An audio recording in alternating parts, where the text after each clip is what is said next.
I do want to get back to mindfulness Yes. because it underpins so much of what you write about. Yes. How do we find mindfulness in our busy world?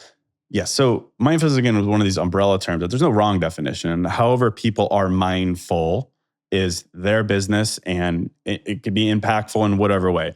To me, the way that I, again, define mindfulness is the art of listening to yourself and the art of talking to yourself. So for me, mindfulness is that self-dialogue as clarified through a specific emotional vocabularies for the purpose of, and I think we even might have talked about it before when we were at a dinner party, this idea of IFS, internal family systems, the ability to separate one's self from their emotions.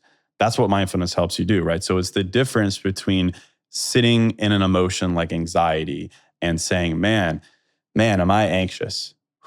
Versus, man, a part of me feels anxious today. Totally different energies, totally different strategies.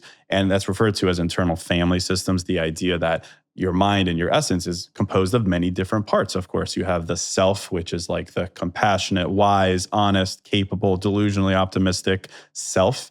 And then you have your parts. The parts are likely parts from your past that are trying to negotiate and navigate the present. A lot of them are self-sabotaging in some capacity, but they're trying to protect you.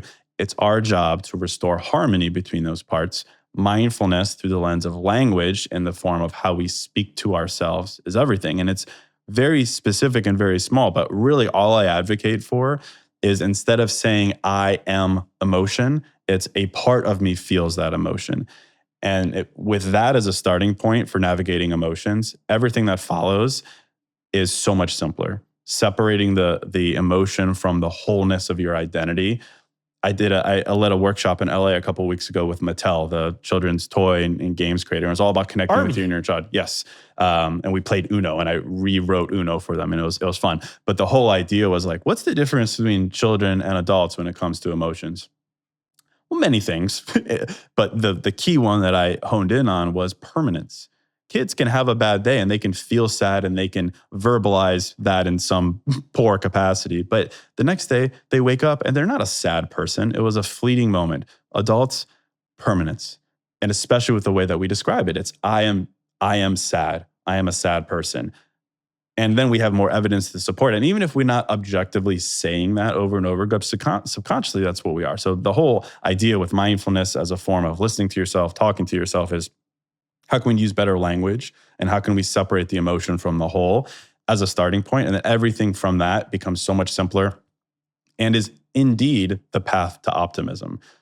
For me, optimism is just the belief that things can change, right? I'm not going to butterflies and rainbows people and say everything's going to be fine. I don't know if it's going to be fine. I hope it is, but things can change.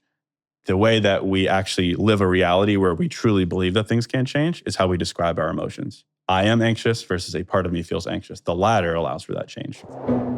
So if you like that clip, there's a lot more where that came from. So hit the like button, subscribe to the channel, ring the bell so you won't miss our new videos as they come out each week.